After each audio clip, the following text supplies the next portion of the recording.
All right, calling to order the April 8th, 2019 Chaska Parks and Recreation Board meeting. First item of business will be roll call. Mary, please. Dave Burrow, Chair. Here. David Downs. Here. Ernesto Ruiz-Gutierrez. Josh Ives. Here. Lauren Hollow. Hi. Patricia Whitrock. Sean Olson. Here. Jason Branch. Here. Michael Flaherty Wilcox. Here. Vincent Kim. Here. Matt Uterman. Here. Elizabeth Weinge. Here. All right, so with that, we'll move on to our next item, which is to adopt the agenda for today's meeting.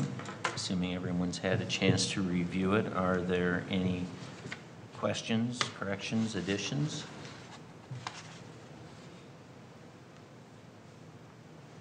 All right, hearing none, I will entertain a motion to adopt the agenda for the meeting.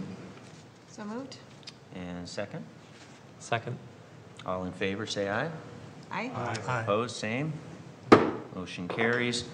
All right, visitor presentation, just in time. Would you like to, would you like to join us for, or are you just here to attend? I'm here to observe. You're here to observe, okay. So have yourself a seat, make yourself comfortable. And so we will go ahead and close out the visitor presentation here at just about a minute after 7 o'clock and move on to the approval of our previous meeting minutes for March. And so let's go ahead and take a look at those, folks. And for those of you that have already reviewed them, are there any questions or comments on the meeting minutes from March 11th?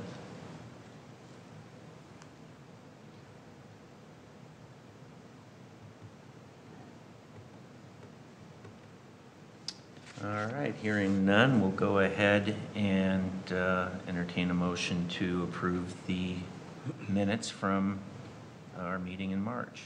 I move to approve. Second? Second. All in favor say aye. Aye. Aye. Motion carries. All right, moving on to new business. And here we have Firemen's Part 2. And Marcia will be providing us with an update on that.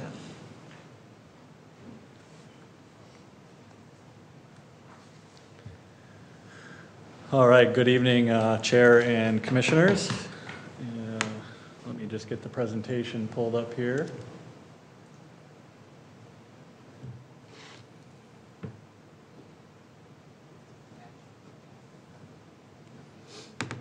All right. So first off, I'd just like to take the opportunity to thank the residents that came to our previous meeting and presented to you all under our visitors presentation regarding their concerns around Firemen's 2 Park, which is currently under sale through the school district. And so it was great to hear from them. It's always nice to hear how passionate people are about their parks and what it means to them.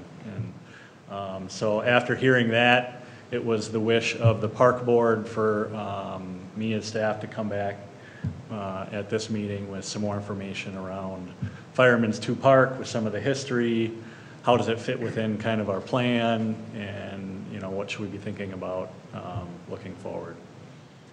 So here we've got just a picture of Firemen's Park. Beautiful day today, so I went out and snapped that today actually, just so you can have a reference. So the first thing I did was I needed to learn a little bit about the history of the park myself, being new to Chaska. And so what I did was reached out to our fire chief, Tim Wiebe, being that it is named Firemen's, to see if he had some information. And he was kind enough to visit with some of the retired firefighters who often meet on Wednesdays at the fire station to see if he could get a little bit of history. And from that, what was shared is that Firemen's 2, the original location, was actually down here by where the courthouse is, where I'm kind of circling there. It's hard to see, but there's little dots there, and that would be part of the play equipment. And it's believed that that was put there in the early 1970s. I was able to go back into our GIS system and pull some of the aerial photos that the city has captured, which was about every 8 to 10 years. The previous image in the system was 1969, and it wasn't identified in there. So it happened sometime in the early 70s. So this was the original location, and according to them, this would have been most likely before a Parks and Recreation department may have even been really developed with the city. It was the fire department that was kind of the organized group of staff within the city, and they were all about helping to create community.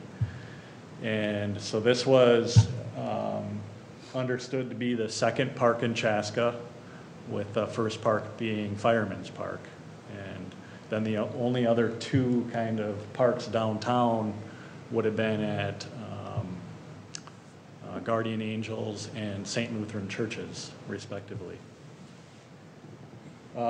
They had some equipment donated to them. I think they used maybe some old sewer pipes for kids to climb through. The firefighters helped build some of the picnic benches, things like that. And I think it was ideally situated to sort of act as almost a trailhead, because back in the day, this is the trail that would have then crossed over the Minnesota River and led you over to Shakopee. So then as time went on, sometime in the early 1990s is when the Carver County Government Building expanded, and where the current, I believe that's the jail and courthouse is, now where that previous park was. So there was the need to have to relocate Firemen's 2 Park at that time. And so it was their understanding, they were looking for a logical place for that to go. And at the time, over here would have been the original Chaska High School. And this field here, I believe, was used for some of their PE and or athletics. And so the understanding is the city may have approached them to see if they could kind of venture into a joint use to be able to relocate some of the equipment. In return, the city would maintain the park for them. The other bit of information to go with this is they're under the assumption that this parkland area would have at that time been donated to the school district. It originally, I think, was a clay hole. A lot of this land was owned by the Klein family, and it's understood that they would have donated some of that to the school district at that time. So that's where Firemen's 2 Park has been, again, since the early 1990s. You can see where there's kind of a lighter shade there. That's where the park was, based on that aerial image. Whoop, let me go back.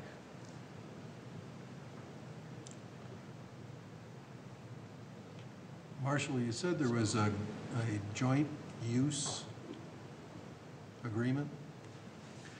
Yeah, I don't think it was ever in writing. That's what I was More going of to ask. just Was it official, or was a it a verbal handshake? Yeah, there's nothing in writing, just a verbal. So my guess is the school felt, hey, on evenings and weekends, we don't have a use for it, so if you want to put a playground there and allow people to play, that would be fine. So,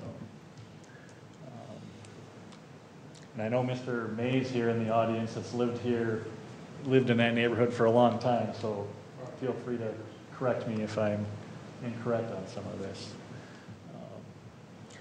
So let's see here. What I was going to do then is just kind of hop out of here and pull up Google Maps again, just so we can kind of see where it's at. A little bit more dialed out. So just so everybody can reference where Firemen's Park is. So here's the county courthouse. Over here is City Square Park. And then Firemen's 2 Park is sitting right over here. So if I zoom in, there it is right there. So there's currently a playground structure here. It's my understanding in the past, they used to have a ice skating rink there along with a warming house. And then due to the limited use, they no longer maintained the ice. So currently it's got the playground and then an open field play area to play.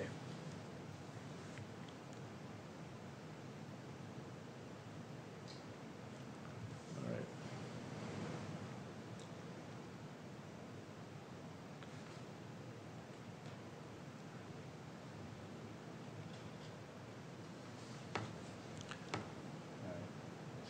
Back to here. So also since the last meeting, it's triggered some conversations. So afterwards, I went and met with our city administrator, Matt Podorowski, to talk about kind of where this fits within the big picture, which I'm going to get to a little bit later in the presentation as well. Talk about the downtown master plan and some of the comprehensive plans. But as you'll see, it was identified in there that while the Firemen's Park 2 is a valuable park, that it's still not meeting the ideal need for a neighborhood park. And there was always, I guess, this optimism to see if we could partner with St. John Lutherans and enter into some sort of joint use agreement with their park facility, along with planning for the future, some of the field space that they own adjacent to the park.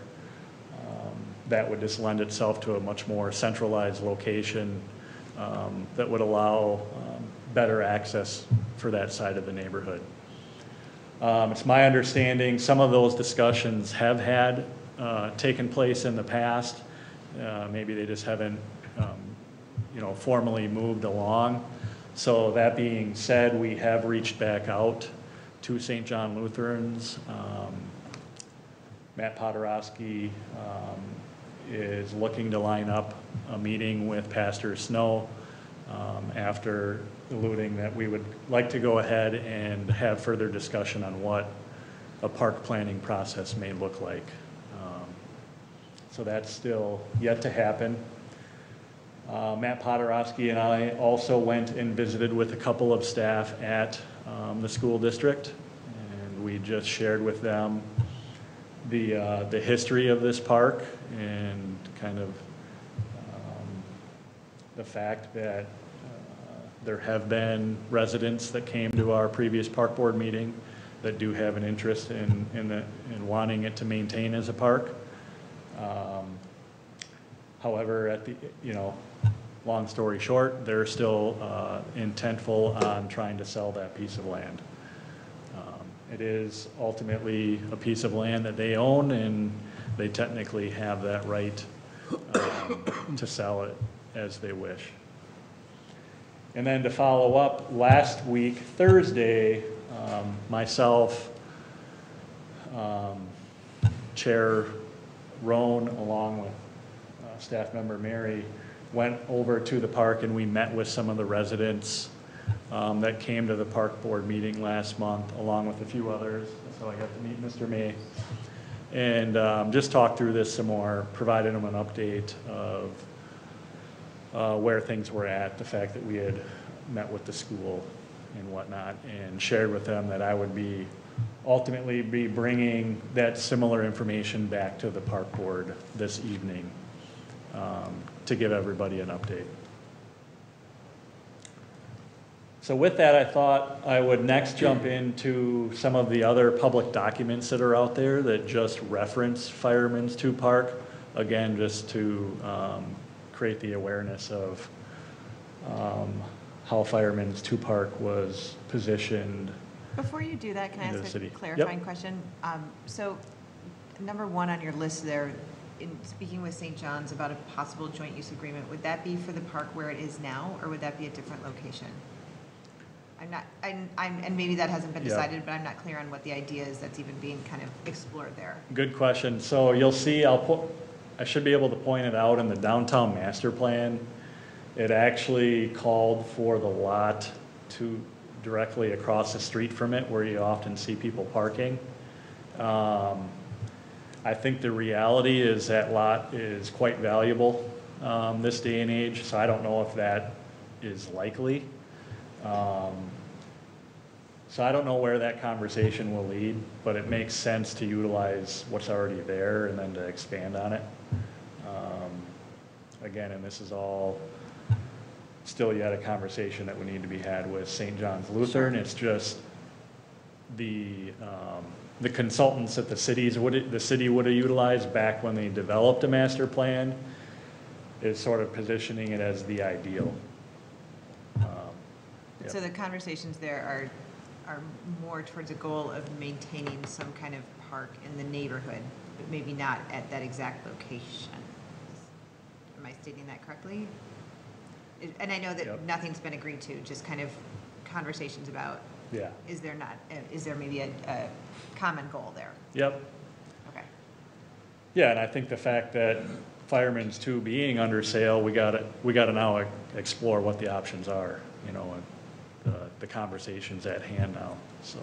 Hey, Marshall. What is the school district, like, who would be an interested buyer? I mean, what can be developed on that lot like that? So it's zoned for, it's called R2 residential, which is essentially a medium density residential, meaning it could include like a row of townhomes Sure. potentially. So ultimately, that's who they would be trying to attract, is a housing developer for that And site. what are they asking for it? I think the current listing has it for $210,000. And how big is it? Yep. I think Do you know? about 1 acre. It's like a half a block. Yep. So. All right. So in the downtown master plan, which was essentially approved back in 2012, it talks quite a bit about obviously the whole downtown and some potential plans for the future. And so here, I just wanted to point out, and it's sort of hard to see, but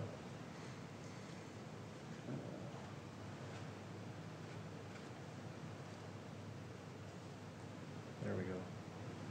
So Firemen's 2 Park is listed here in pink, which up in the legend is showing that it's identified as a potential development change area, is the way it was identified in the downtown master plan. And then as we scroll down here is where it identifies it in this sort of yellowish orange shade, which this is where it's listed as medium density residential.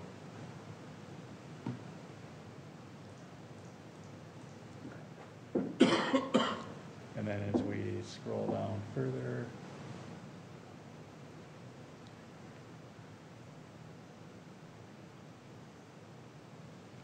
this is City Square West.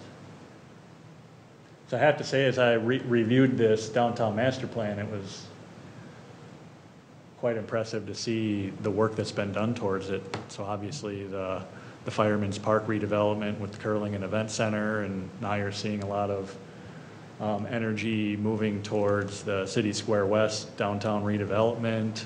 Throughout that time period, there's obviously been a lot of street reconstruction in the downtown area, so quite impressive for the city to take the lead on all those projects.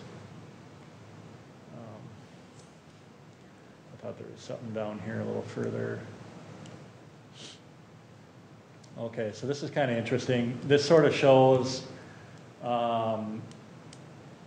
where the parks are situated, and then if you were to look at a quarter-mile radius, which is actually above and beyond what our goal is in terms of our park system, which is trying to situate parks within 1/2 mile of all residents. But what this is showing is in the yellow rings here, if you account for what's considered as existing parks, what a 1/4 mile radius would look like. So with Shallow Park up over here to the northeast a little bit further, you can see there's some overlap here with those yellow rings. However, with Hickory Park, situated down here along the river, and you look at that yellow ring compared to the yellow ring here, essentially there's a gap there, right down the middle, if that makes sense. But again, keep in mind, this is using a model of a 1/4 mile radius. And I think the idea is if we were to situate neighborhood parks a little bit more centrally into the downtown areas, you would essentially create these red rings, and then you would see that it would cover more of the downtown area to have access to a more active park. So that was noted in the downtown master plan.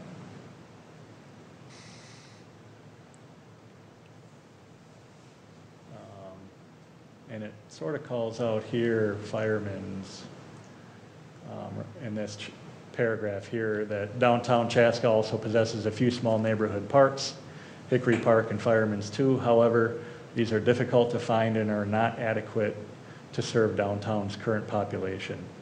There is a need for additional neighborhood parks in both the west and east residential districts. The plan identifies a few options for these additional neighborhood park spaces. It wasn't identified at that point that Chaska didn't possess that park?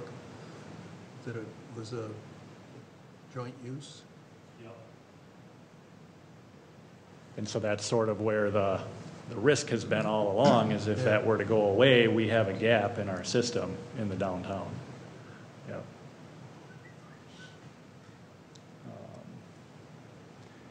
And then just pointing out again, this would be referring back to the 2030 comprehensive park plan that would have been established more than likely back in 2010 timeframe. But very similarly, it sort of identifies the need for a future neighborhood park in the downtown east area, in that, while Firemen's 2 Park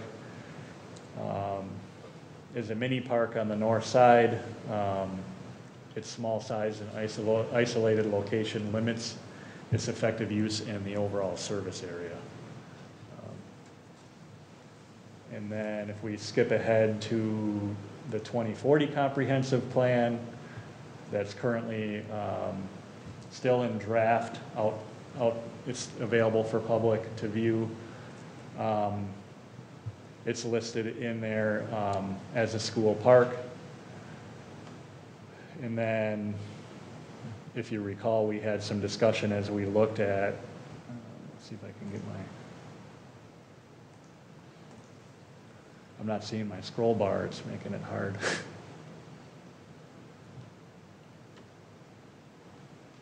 Just trying to get down to the map. Here we go.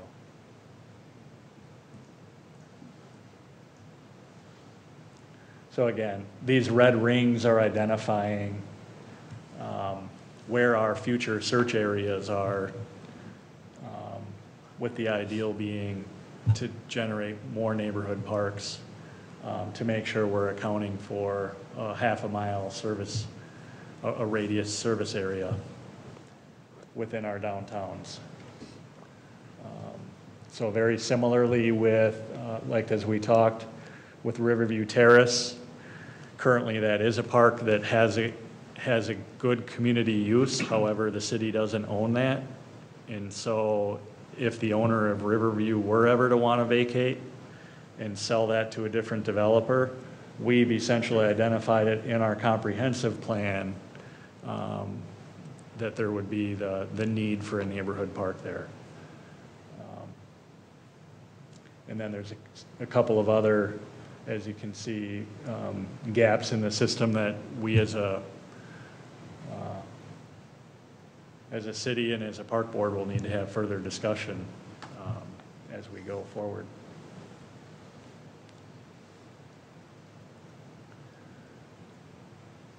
And also the thing to keep in mind too is we're talking, this is looking a lot at the active parks.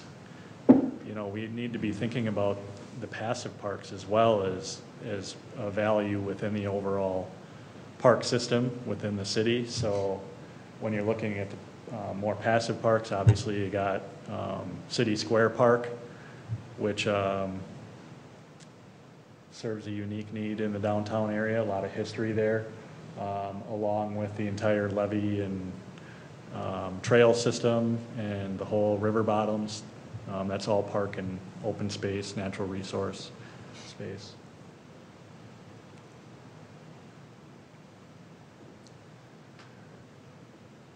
So hopefully that at least brought some more awareness to just where Firemen's 2 is positioned within some of the past planning, along with some of the historical background with Firemen's 2 Park. And then, I think to finish here and for us to be thinking about next steps, the way I see it is we obviously need to have further discussion with St. John Lutherans to see what opportunities may exist there. And then as it relates to the Firemen's 2, I think, just taking a wait and see approach to see whether or not the school even gets an offer for that site. I think in talking with some other people, that site actually from a developer perspective may not be all that ideal. There's some water and sewer connections that would need to be made into there. So that it's a rather expensive site for a developer to want to have to invest into that area. And so I think it makes sense for us to give that a little bit of time to see if there is any interest. We did ask the school to inform us if they were to get an offer. Another option we could do too is work with the county to situate a first right of refusal as well. So that would formalize if the school were to get an offer that we would have the right to essentially counter that offer before they could accept it.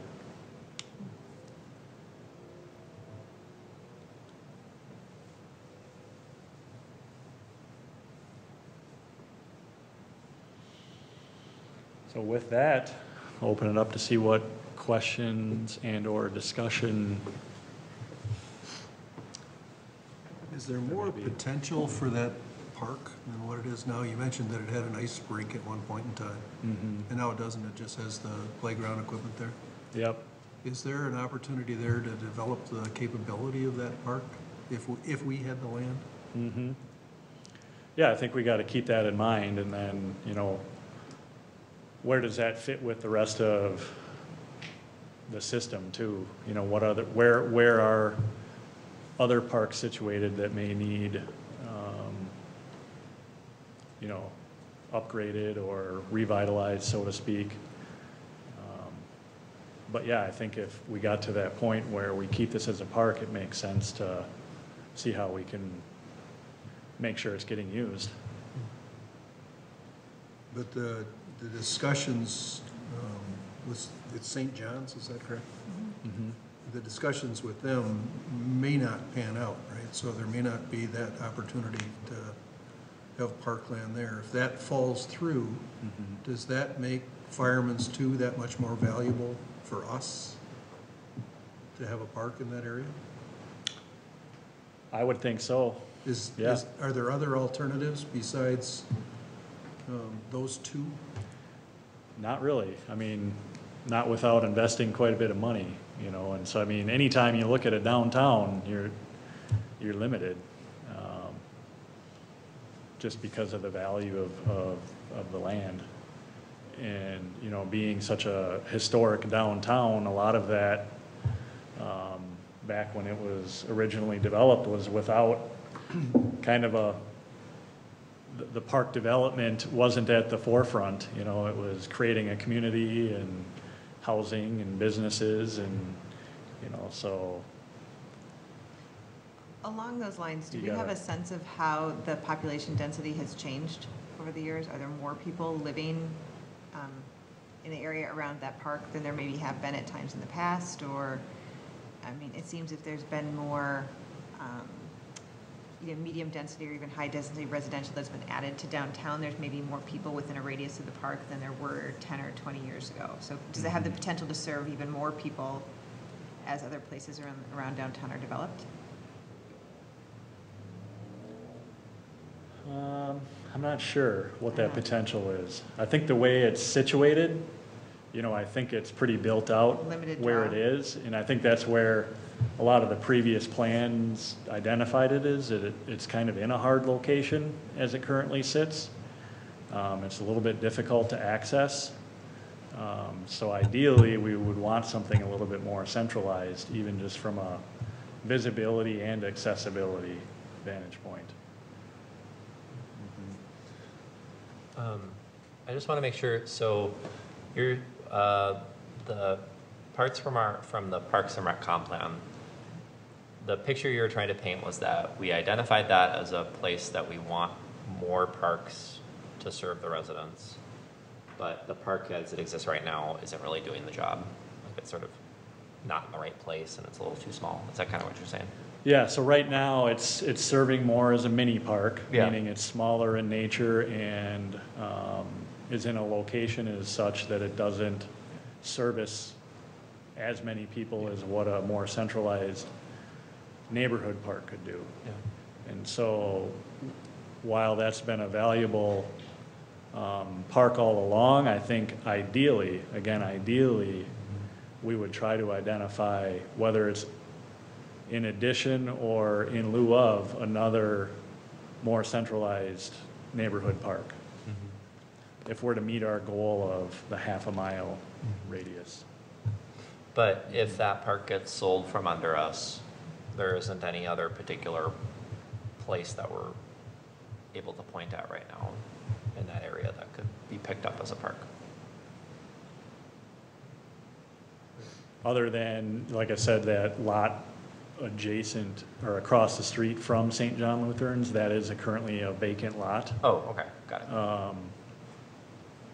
You know, and then it becomes a question of how much are we wanting to invest, Yeah. you know. Can you, but, where is that on Google Maps? yeah, let me pull that up.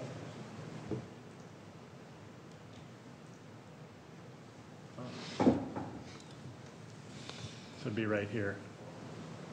So here's St. John Lutherans. Oh, okay, Right here is their existing playground. okay. And then they actually own the majority of this field area here as well. Okay, There is one resident here, okay. but then St. John Lutherans owns this lot over here as well. Okay. Oh, okay. So I was unclear what you were saying earlier. So your discussions with St. John's were to pick up these pieces Mhm. and try to do something with them. Okay. Yep. Got it. And Thank you. where is that located I see. relative to the Firemen's 2 Park? So Firemen's 2 is over here. I think some of the challenge with Firemen's 2 is the way the road structure is. Yeah. You know, and there's a creek through here. So you gotta essentially get over to Beach Street and then work your way back into here. I do remember the residents saying that they liked Yep. this Yeah. location because it's like on a dead end street. Yeah. Like, Yeah. It's great for kids to run around because there's no traffic. Yeah. Yep. Got it. Thank you.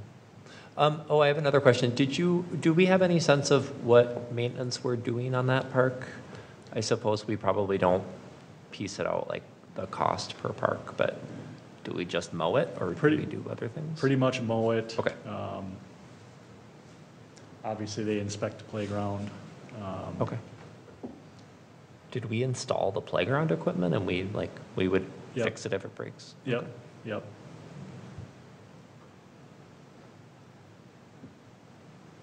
Does it seem really weird that there was ever nothing in writing specifying that? We put playground equipment on land we don't own? It's really strange, isn't it? May I speak for a few minutes? There's information that isn't coming out that we should be aware of, I think. Yeah. please. Yes. Yeah, that's fine. Yeah, Coming up our process here, just go ahead and introduce yourself and give us your address, and then go ahead and speak at will. My name is Paul May. I abut my lot abuts the park that you're speaking about. You should be aware that that park was originally a clay hole for Klein brickyards. That was filled in with anything the city could find to dump into the hole. So what's in there, God only knows. At present time, it's below street level. So this spring, we had 6 inches of water in it. That makes it unavailable for the kids for a few weeks out there.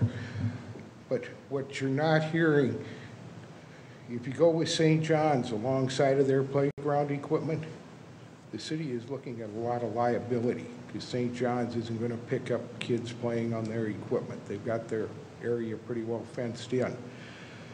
But Scott County Co-op, the school that's there, they use that park during the school year. There's football games and softball and baseball that the kids play there.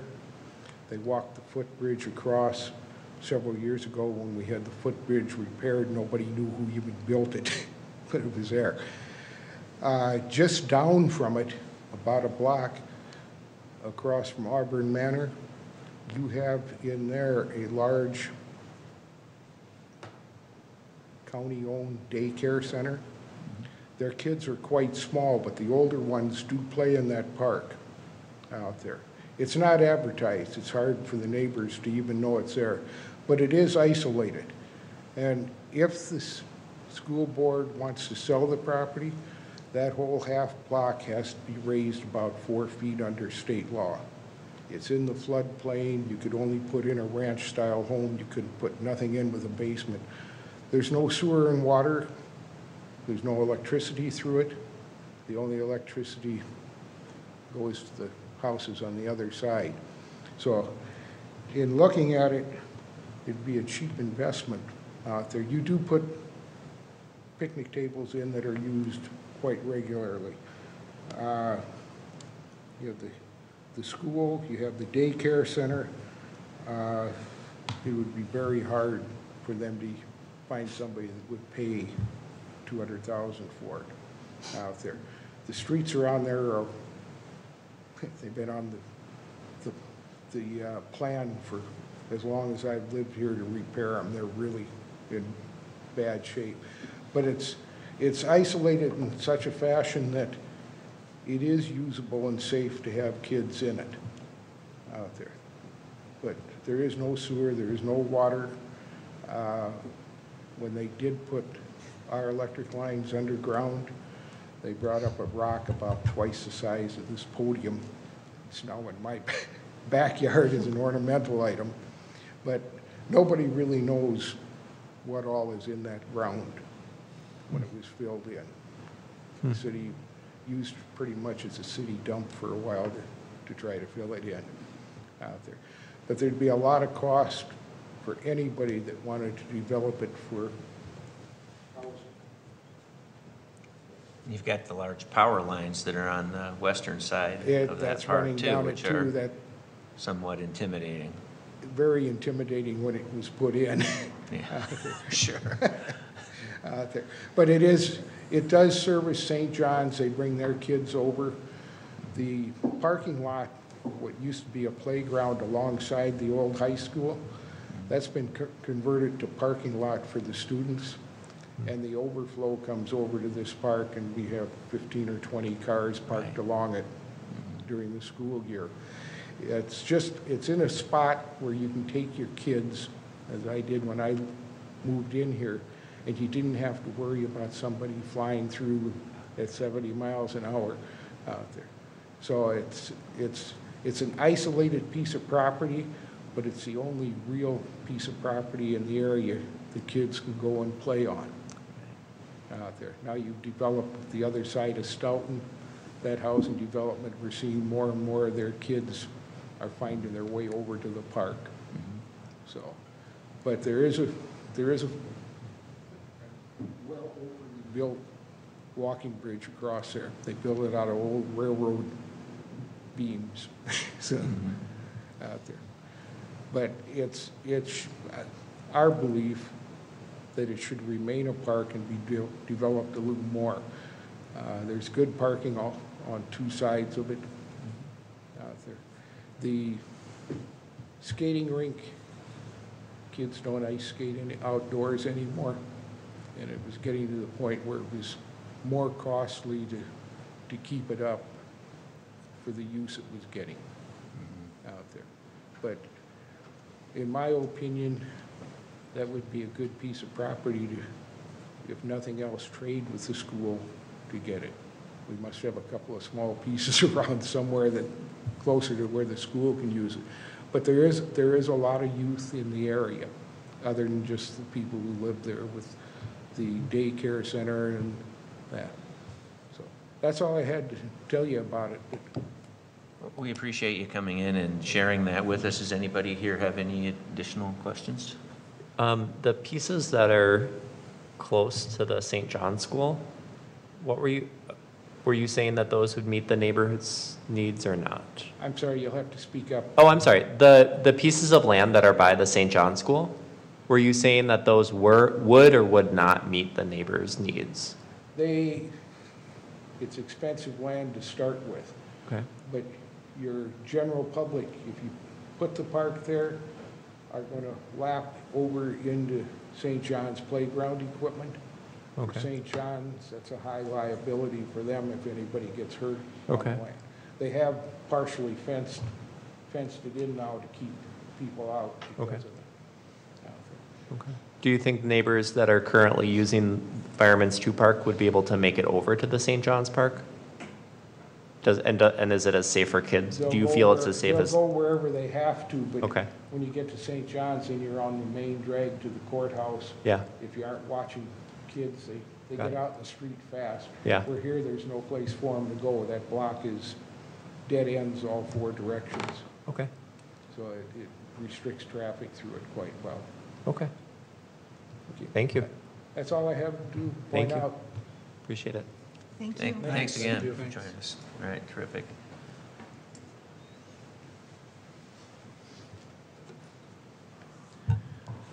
Yeah, and it was interesting to hear when I met with you all the other night that before the walking bridge, apparently they had to swing over the creek with a rope, I think.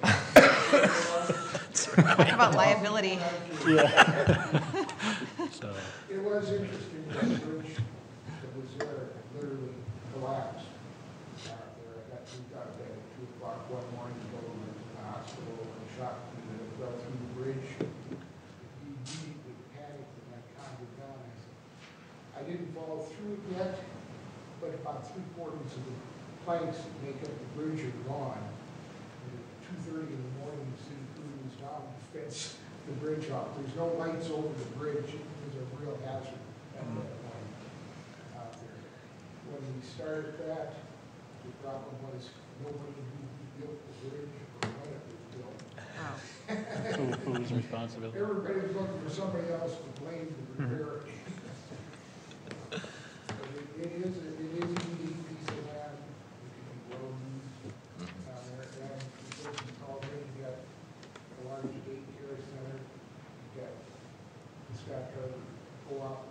They use it for recreation between classes. St. John's actually brings their kids over to play football on it in the school year. So, people know it's there. It does get used there. It's just, it's isolated enough that you don't worry about the kids going there. All right, well, thank you for that additional information. Okay.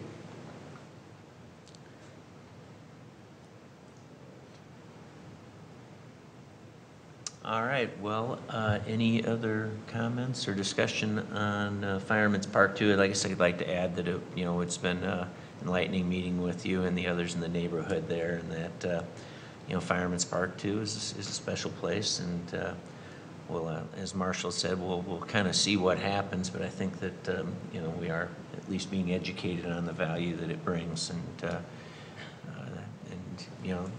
it's been identified, and I think we all agree that, there is a need for, park in that part of town. And so, again, we'll just be diligent in following as things unfold. All right, so with that, we'll go ahead and close out of the Fireman's Park 2 discussion and presentation and move on to other business, first of which is going to be the mountain bike trail update.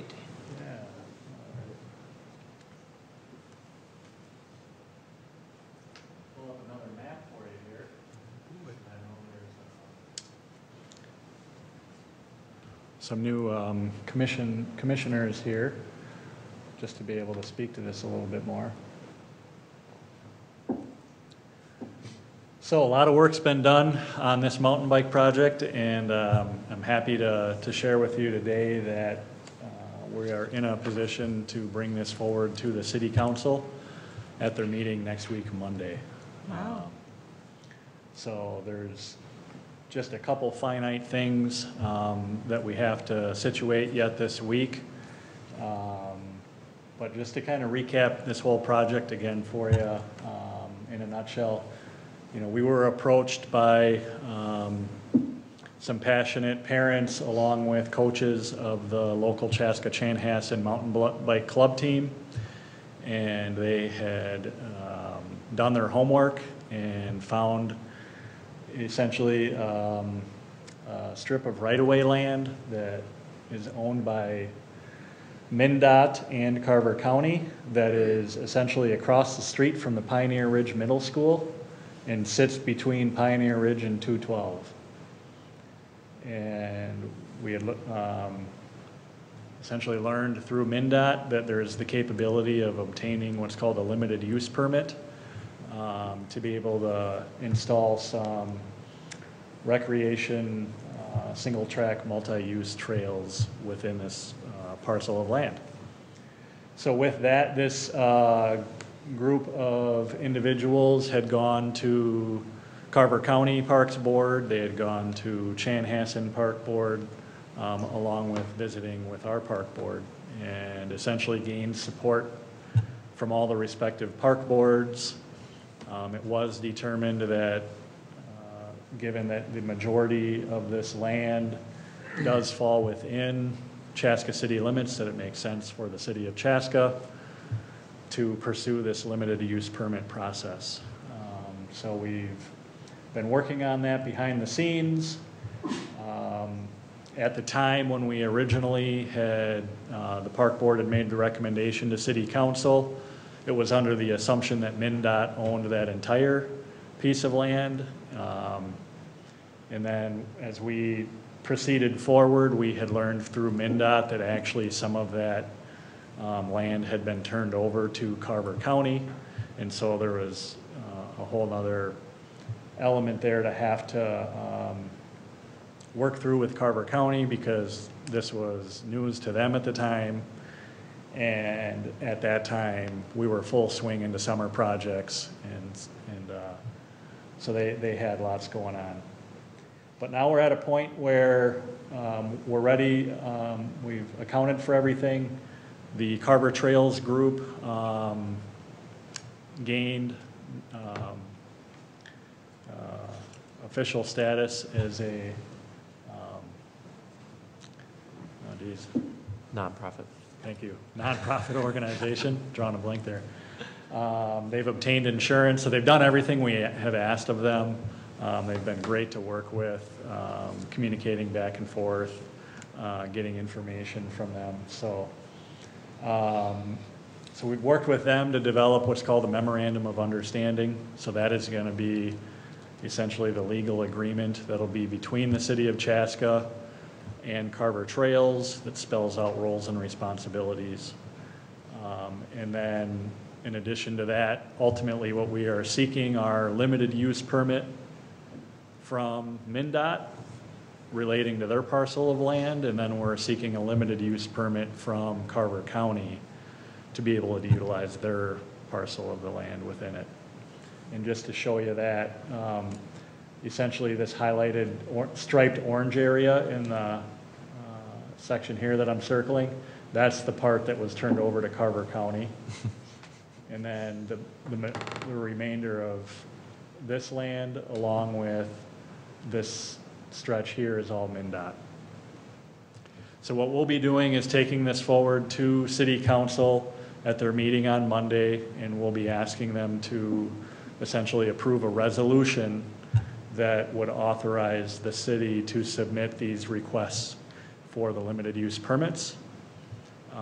It will then be on the agenda to go to Carver County's Park Board that very following day, Tuesday the 16th.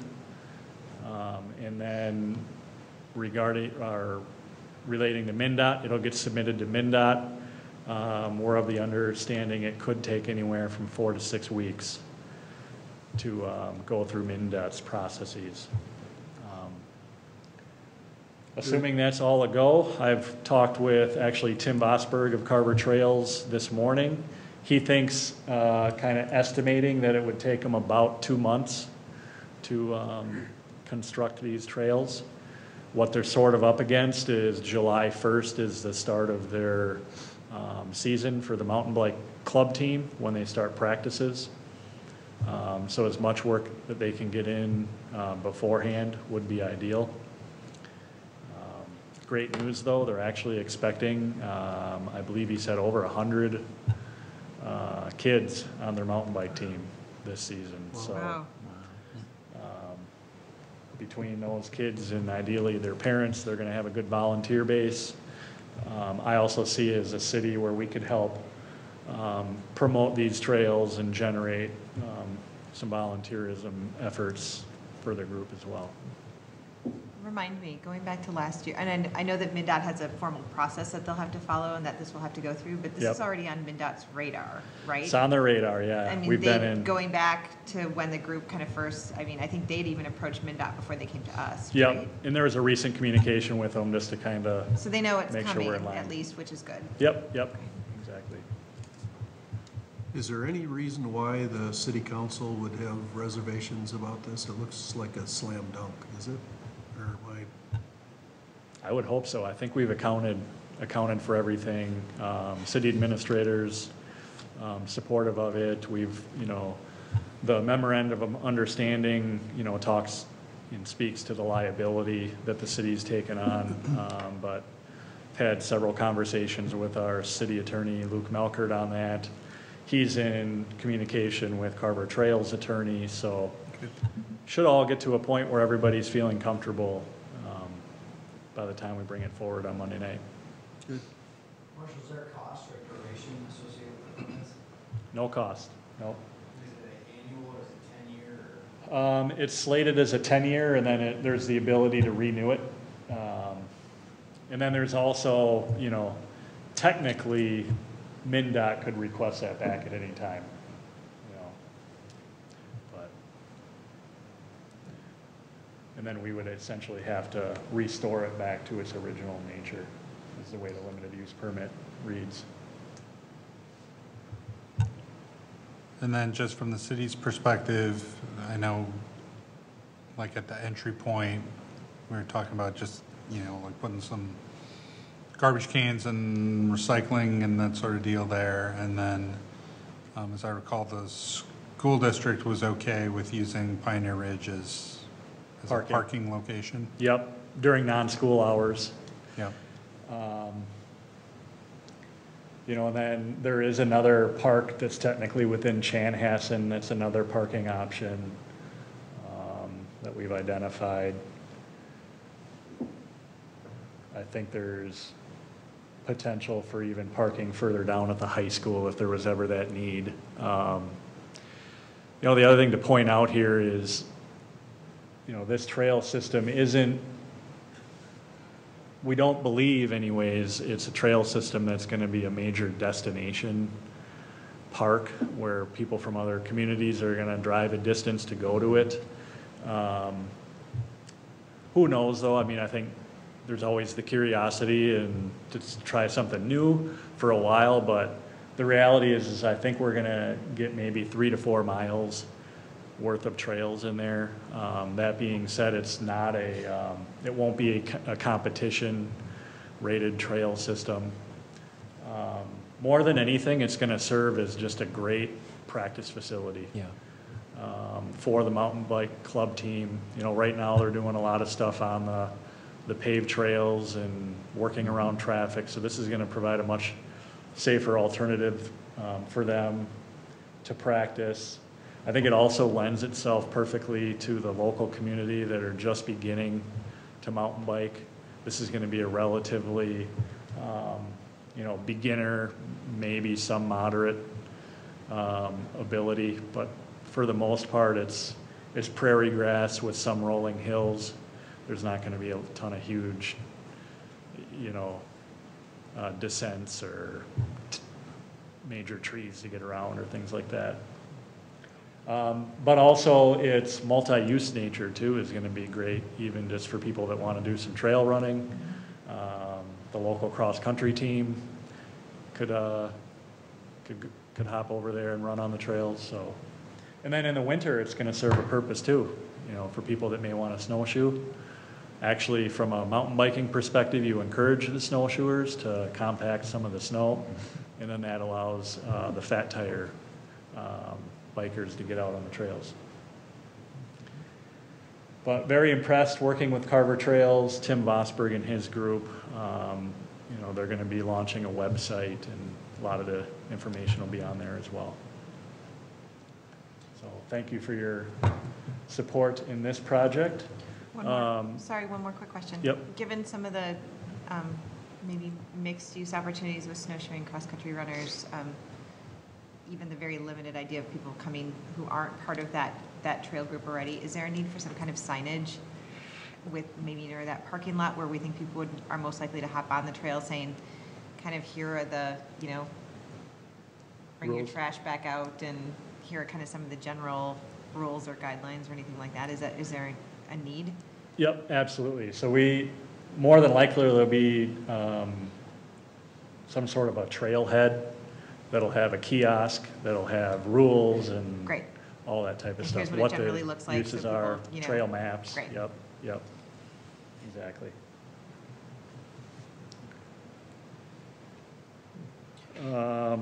While we're on this topic of biking, I thought I would update on a couple other things as well. You may have seen a Facebook post that was put out by the city that referred to an interactive trail map. Yeah. And so I thought I would quick point that out. Actually, I should back up and show you how to get to it. So under the city's home webpage, you go under How Do I? And then under View, click on Maps. And then under this listing of maps, there's a View Trail map. And a lot of this effort has been done with our communications manager, Kevin Wright, along with our public works director, Brian Jung, in coordination with our contact at Carver County who does the GIS. And so I think there's opportunity to even enhance this a little further, but this is a really great start at identifying the trails throughout our system. And then essentially it's got trails near me, so you can type in an address and then it'll pull the nearest trail within whatever distance you want to put, I think in 1 mile increments, and it'll take you right to it. But if you, So does that have the Jonathan trails on it too, or just the city trails? let's take a look. Ooh. This mouse is sensitive. It looks like it. I think it does. Yeah, those look like Jonathan. Because some of what the city's goal in communicating some of the trails is who owns what trails from more of a maintenance and like snow plowing perspective as well. So I think if you click on it, it tells you who maintains the trail. Okay, So great. it's kind of neat. And then it's got a feature here, my location. I think I'd have to set that up in the computer settings, but it should then show up as a blue dot where you're at on the map. Oh, interesting. But my thought is to work with the county a little bit more. I believe there's some additional layers we could put in there. So if we wanted to identify certain things within the trail system, such as where the trailheads are or where bathrooms may be, things like that, we could continue to enhance the map. But just wanted to point that out because it kind of plays in again to some of the work we're doing to just be more bike friendly and position our trails. Lastly, I had spoken at the last meeting about Bike to Work Day and really wanting to emphasize that this coming year. So we've got a meeting lined up this coming week with Carver County. They're very interested as well in helping promote Bike to Work Day, which is going to be Friday, May 17th. So we're going to be getting a group together and brainstorm some ideas on how to get more of the city involved. My thought is to work in addition with the Chamber of Commerce and the Downtown Business Alliance to see if they have an interest in working with the businesses they represent and encouraging their employees to participate that day. But we also see it as an opportunity to sort of bring back this bicycle-friendly community designation that we started last fall. The hope is that we could have that initial report back from Bike MN by that time. And so the initial thought is we would create Bike to Work Day and encourage people to meet at a location and put together a program to update the community where we're at with some of those efforts. So to be able to highlight the mountain biking trails, some of the interactive trail mapping, some of the information related to the wayfinding pilot study that we intend on doing. And from there, see if we can't establish a group of people that are interested in meeting a little bit more regularly going forward to continue that conversation. So more to come on that as I learn more, and hopefully you'll see more communication coming on Bike to Work Day. All right, thank you. Thanks, Marshall.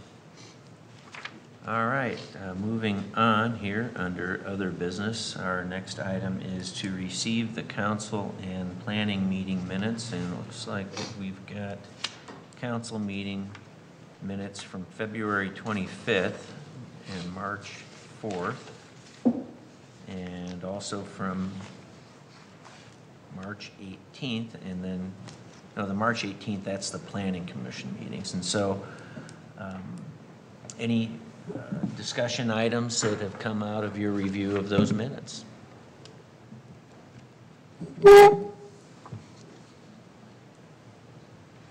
Historically, we would kind of scan those minutes to see if there's anything related to parks business, and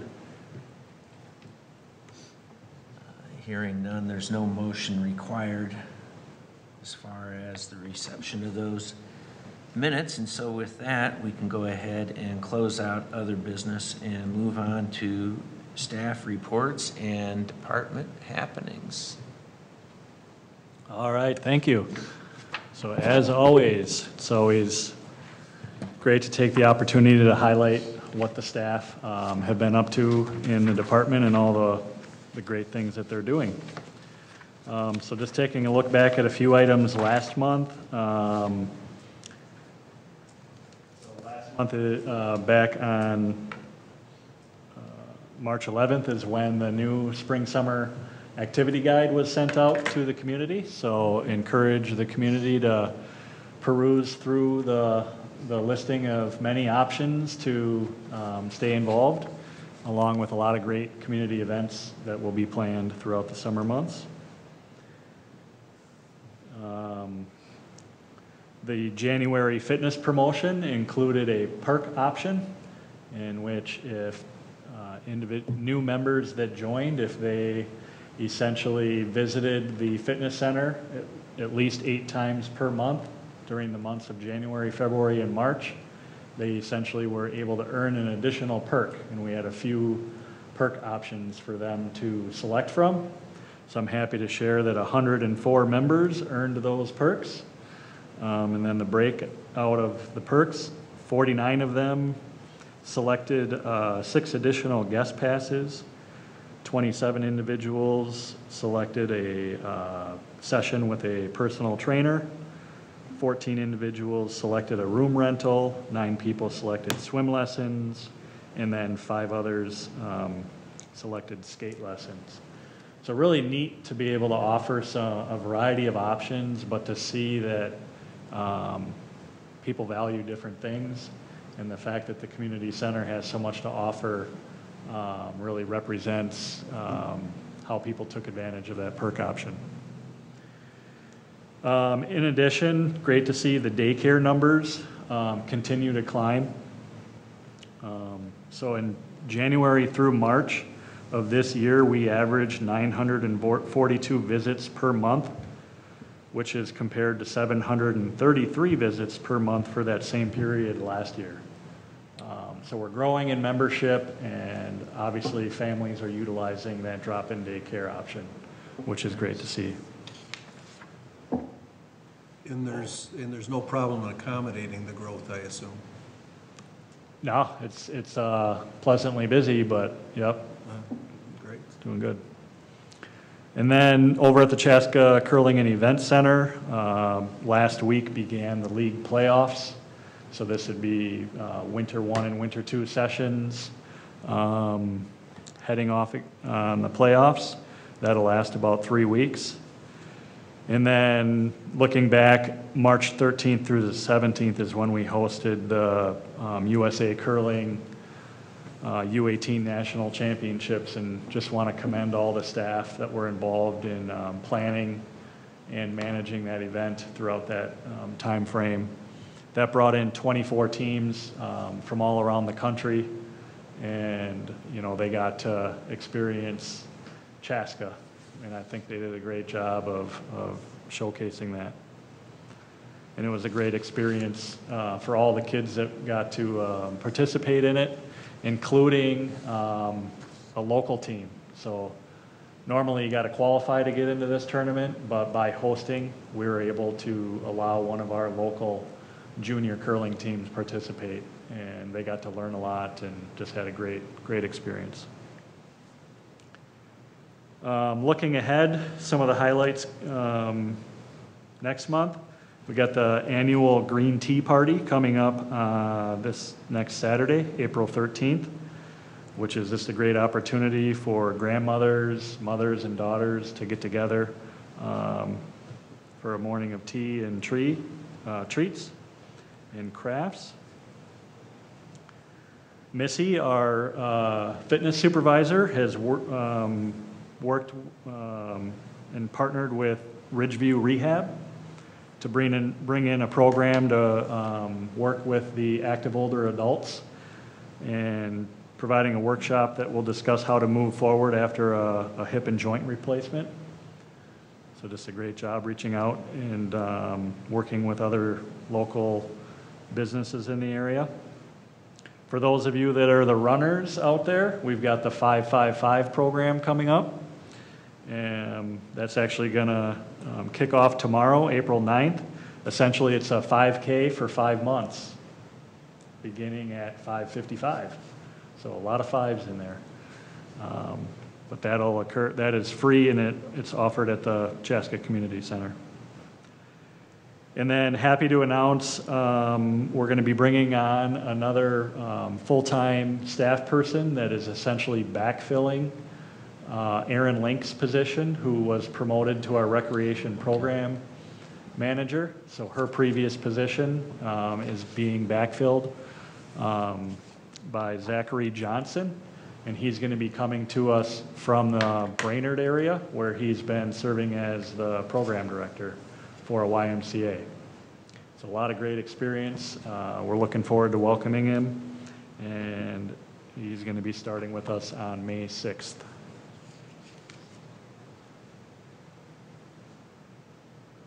Over at the Chaska Curling and Event Center, looking forward to May 1st. We've got the Kevin Martin Curling Academy going on, one of the greatest to ever play the game. And then a lot of activities are starting to ramp up within the event center now that the weather is turning. So we're looking forward to about 15 events, including the weddings. So you got weddings beginning every Saturday over at the event center. Currently within our art gallery at the Chaska Community Center, it is featuring the Chaska High School capstone show. So if you get a chance, peruse through there. There's a lot of amazing work that's been done by the local Chaska High School kids. This is ultimately their capstone project that they're putting on display for the public.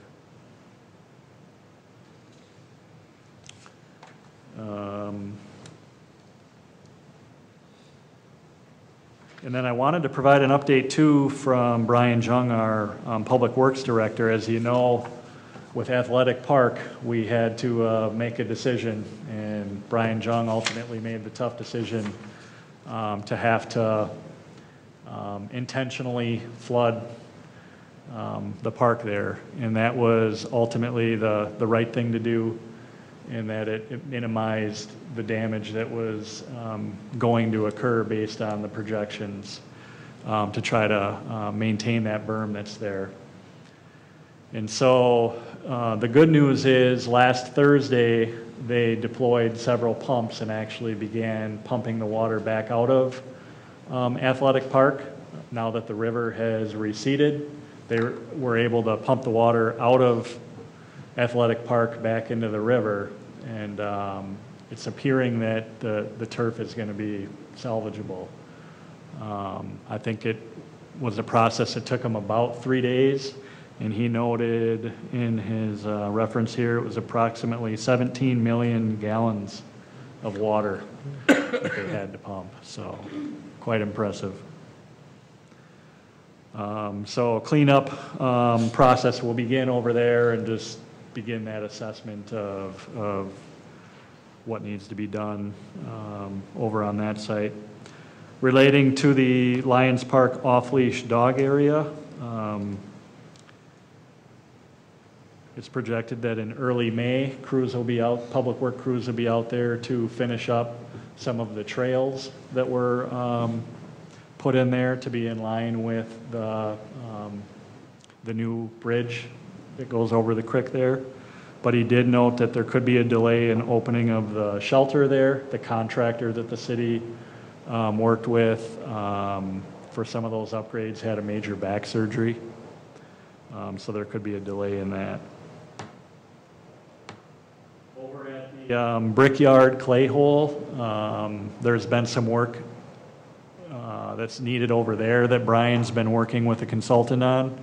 There's essentially a trail that leads out to a fishing pier, and there's a section of that trail where major retaining wall failure has occurred, so we need to reconstruct that wall. And then also, due to frost, the fishing pier that's out there was damaged, and so they'll be installing a new DNR approved fishing pier out on that site. And then just in general, as we're thinking about the athletic fields and where those are at, everybody's always anxious to get back on the fields and begin practice. That's just still in general being assessed. There was a major deep freeze with this winter, 2 to 3 feet worth of frost, and it's been a rather slow de-thaw. So hopefully, maybe fingers crossed, depending on what happens with the weather here being projected later this week. But typically, late April, early May is when we start getting people out on the fields. And then park shelters will be planned to be opening the week of April 22nd.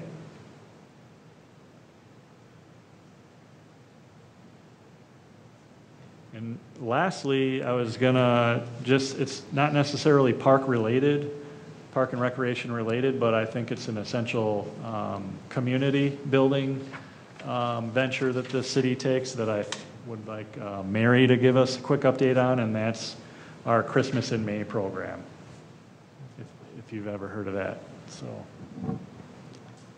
this is actually the 23rd year for Chaska's Christmas in May program. We just finished up receiving in applications from homeowners in the community. We received 10 applications this year, and we will go Friday to the board and make decisions on weaning that down to 5. Then we'll switch gears into recruiting volunteers in the community. The day's event is May 4th.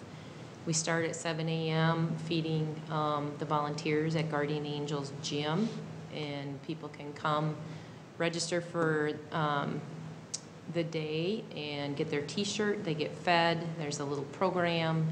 They can pick which home they want to work on and go out then and spend half a day or a full day helping us transform homes within the community that the homeowners are not able to do on their own, whether it be physical limitations, financial limitations, just depends on the scenario. So looking for volunteers for that.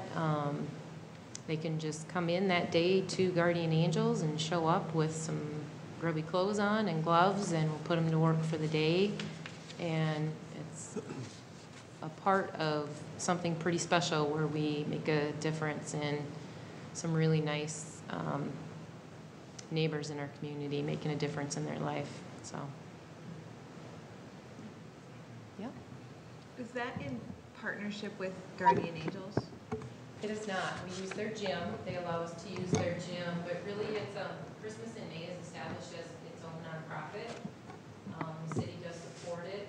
And, it has its own board and Got it. Thank you.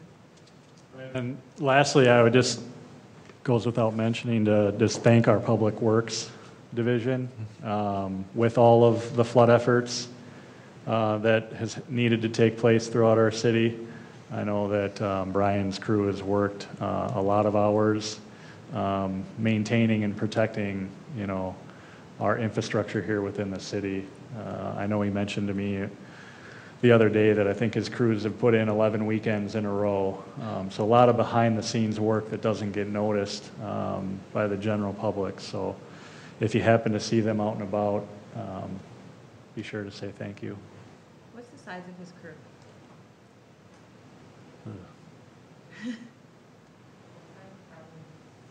Dozen? 20? Yeah, I'm guessing about 20, 25, somewhere there.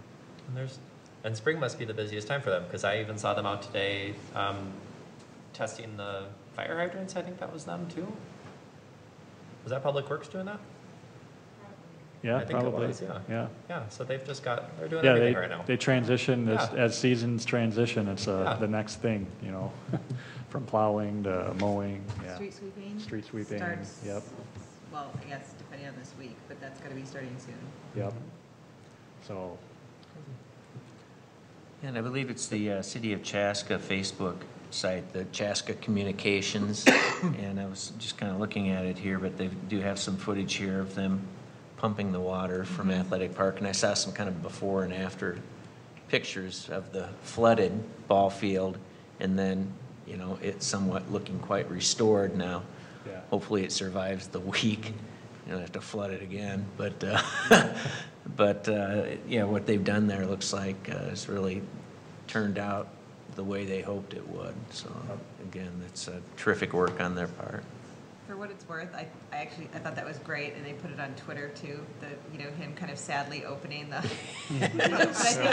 But I think in terms of kind of letting the community and our, and folks, I mean, I shared it and, know kind of some of the work and planning and thought and everything that goes into that, and to see the people out there doing it and what a difficult decision it must have been, and the why behind the what, I think was really important for people to understand too. So I thought they did a good job of managing those communications and sharing that in different places in a way that you maybe wouldn't have seen a couple of years ago. So I thought that was great. Good point. All right, any other questions or updates? That's it for my. Quite a bit. All right, thank you, Marshall and Mary. So, as far as our next meeting, May 8th, and that'll be the joint work session with the Planning Commission. Now, is it just with the Planning Commission? Are there any other commissions that might be present? That'll just be with the Planning Just with the Commission. Planning Commission, okay, and again, Yep. the date on that is May 8th. And so, moving on from that, this is kind of where we move on to kind of our round table. And we can start with Commissioner Mihailov, if you have anything that you'd like to add.